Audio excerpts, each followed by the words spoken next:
Can someone please help me with what the heck is going on with all these drivers? There's too many storylines. I cannot figure it out. But with all that being said, Power Rankings, post-Texas, NASCAR Cup Series.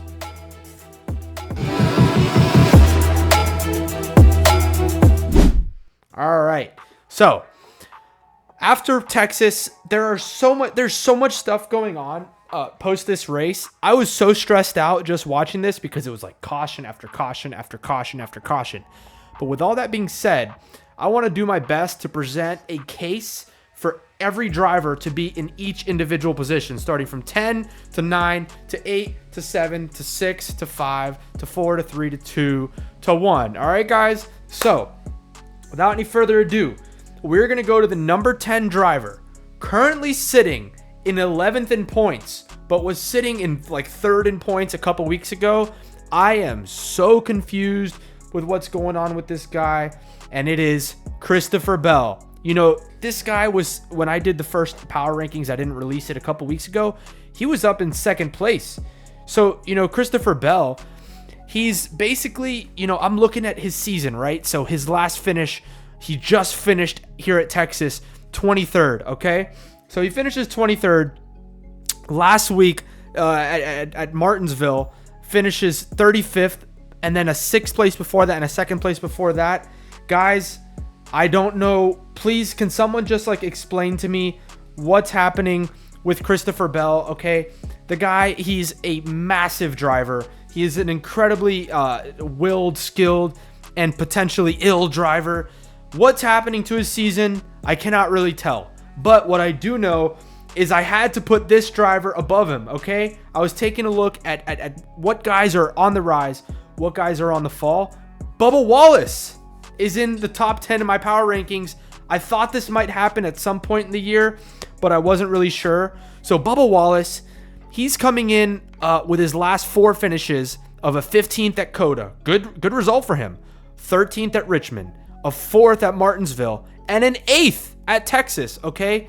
Currently, he's sitting 9th in the points. Bubba Wallace is a guy that I'm looking at, and I'm saying, wow, he is really taking advantage of this 23-11 stuff, you know. He's taking advantage of it.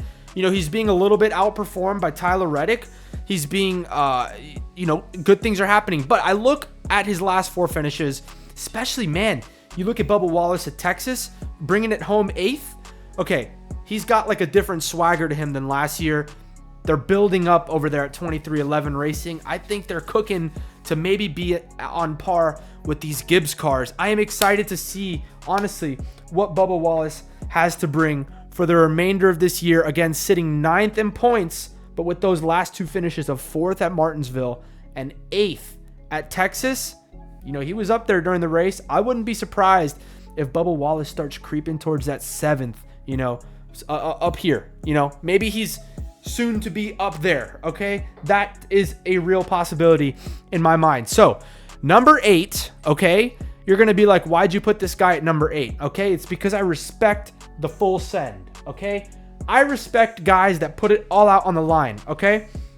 So, Ross Chastain, what happens at Texas, okay? He's climbing his way through the field and ultimately pulls a dumb move, okay? He gets wrecked on the outside of Chase Elliott and ends up terrible in 32nd position. However, if you look at his last finishes, he finishes 7th at Coda, which is about expected. He finishes 15th at Martinsville, which is below where he should be, but then rebounds to get a pretty good finish, 14th at Martinsville.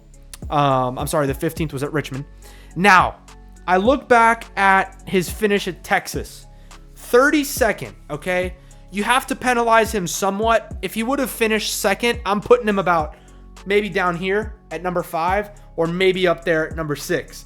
But he did that full send right at the end of Texas. Ross Chastain, he is a very well-deserving 8th place. Now, Ross Chastain is sitting 10th in points, right? So I'm not just going off points. I'm going off of swagger.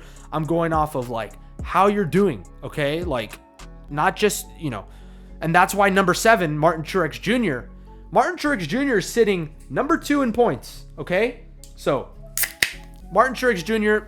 not showing me much energy recently. Okay, so you get that penalty, or that lack of penalty, on the Richmond start. Okay, Martin Truex Jr. very frustrating for him. So ends up finishing 4th at Richmond. Now, when you're Martin Truex Jr., right? You finish 4th at Richmond. I would expect you to at least, come back with some sort of an urge to win. No real desire in my eyes at Martinsville. Okay, finishes 18th. And then he comes in Texas. I didn't see him all race. Okay, this guy has supposedly one of the best cars. All right, supposedly, this guy's one of the best drivers. And to me, it honestly just feels like he's just coasting. Okay, he's second in points, but man, I mean, I'm seeing superb consistency out of Martin Truex Jr., but what I'm not seeing is that fire. Okay, I'm not seeing the fire. That's why the guy that's second in points is sitting 7th in the power rankings this week. You got to show me some more, Martin Truex Jr. You're doing good. You're being consistent, but I'm not seeing you go for that A+. I'm seeing you go for that B+ every week, and that B+, unfortunately, is going to put you at number 7 in the power rankings. Now, number 6. So I just said Martin Truex is sitting 2nd in the points. The guy in 6th place is sitting 8th in points. However, he's on a string of 4 straight top 10 finishes. Tyler Reddick just came off absolutely, I believe he had a dominant race car. Okay, Tyler Reddick had a dominant race car at Texas. Okay, he had a huge lead. Tyler Reddick built that huge lead out in Texas in front of Denny Hamlin. Okay, so Tyler Reddick, he's coming off a 5th place finish at Coda. He's coming off a 10th place finish at Richmond, a 7th place finish at Martinsville, and then at Texas shows a brutally dominant car, wasn't able to put it all together. However, Tyler Reddick, as I predicted last weekend on Power Rankings, I believe is on the rise. All right. Now, another guy that is really surprising me, sitting 7th in points. Okay. Like I said, the points aren't going to really be the determining factor in this. It's your momentum, how you're doing on track, what kind of vibe I get from you. All right. Now, you might be noticing a certain driver that was in 8th place that might have been around 10th place earlier in the year isn't there. So we'll get to that. But the biggest, I'm going to give the MVP in terms of work effort and work ethic to Mr. Ryan Blaney. Okay? Comes off a 33rd place finish at Texas. Okay, not the best. But where was he in stage 1? I believe he finished 6th. Where was he in stage 2? I believe he finishes 3rd. Unfortunately, falls victim to Calamity Corner at Texas, okay? But let's take a look at Ryan Blaney's last 4 finishes, all right? So he finishes 12th at Coda, all right? Ryan Blaney, not exactly known as your road course ringer. Finishes 19th at Richmond, all right? Okay. Now, that was actually a good finish for him, considering the circumstances. But what really showed me that he's turning the corner is that 5th place at Martinsville. If we remember, we went back to last week. Ryan Blaney absolutely stunned us, okay? Finishing 5th at that Martinsville race was pretty crazy in my eyes because he took nothing and turned it to something. Ryan Blaney is going to be fast on these 1.5 miles for the rest of the year. If he doesn't fall victim to Calamity Corner at Texas, you could be looking at a Ryan Blaney win. Ryan Blaney, trust me, he's going to be in that championship 4 this year. I can feel it coming. Ryan Blaney is working so hard, a lot harder than other guys. And that brings us to number 4, Kyle Larson. See, I'm trying to figure out, what do we do with this top 4 or top 3? Okay, I'm stuck between 2 guys again, and it's just kind of like annoying me. But Kyle Larson, he is showing tremendous speed. I think this guy is going to, if his team can just pull some finishes together, some consistency, they might win like 4 or 5 races in the playoffs. All right. I think they have more raw speed than William Byron's squad, but let's review their last 4 finishes, okay? Kyle Larson with the 17th at COTA, okay? Kyle Larson won the Xfinity race, somehow finishes 17th at COTA in the Cup Series. So that's kind of weird, right? But then follows it up with a 3rd place finish at Richmond, okay? Next week comes out with a runner-up finish at Martinsville. And then this week, he wins stage 1 in like a shutout, and his tire pops off, okay? The whole thing was just kind of weird. So I feel like when Kyle Larson, he gets one of these breaks, it tends to like bring him down for a week. However, this next guy, he kind of lets things power him up and psych him up.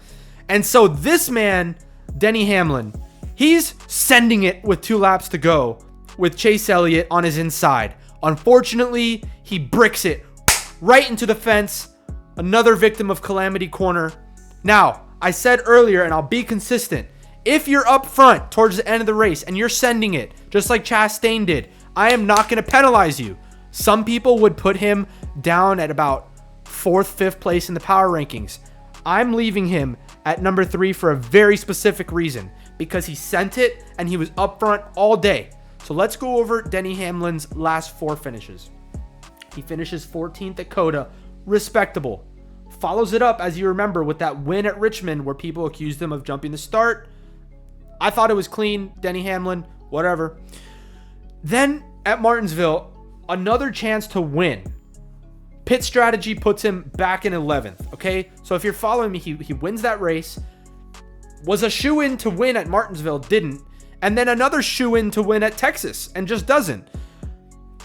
Denny Hamlin's hot, and he's going to continue getting close to these wins.